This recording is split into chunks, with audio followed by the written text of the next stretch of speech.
I really felt for Ruth's mother-in-law that night. It was tough to see her in such a state. I'd rather have been the one who drank too much at the party than witness her like that at my wife Nicole's birthday bash.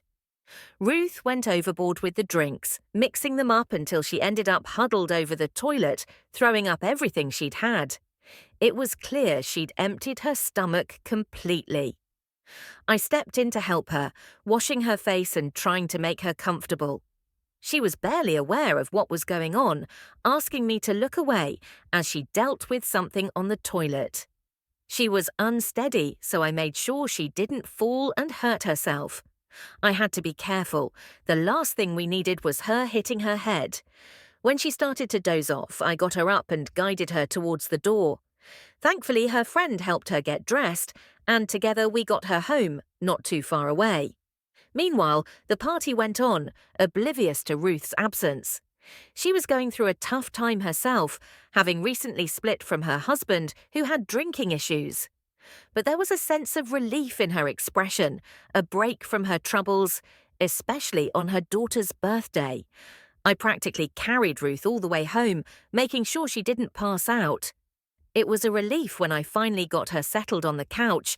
I didn't have the energy to move her to the bedroom. But I couldn't help noticing how beautiful she looked lying there. Just as I was leaving, Ruth's mother-in-law approached me. She seemed sober now, and she hugged and kissed me, maybe to show her gratitude. I felt the same, and that led to spending the night at her place. The next morning, she woke me up with screams, accusing me of taking advantage of her while she was drunk. I had to reassure her that everything was consensual, and she eventually calmed down. We had some intimate moments together, both feeling grateful for each other's care and understanding. She thanked me for looking after her despite her drunken state.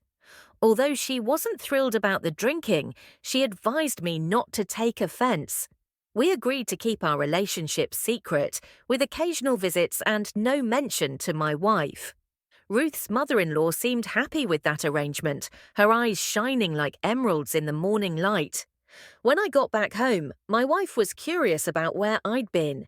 I told her the truth, that I'd escorted her mother home and we both fell asleep from exhaustion. She believed me, praising me for being a devoted husband.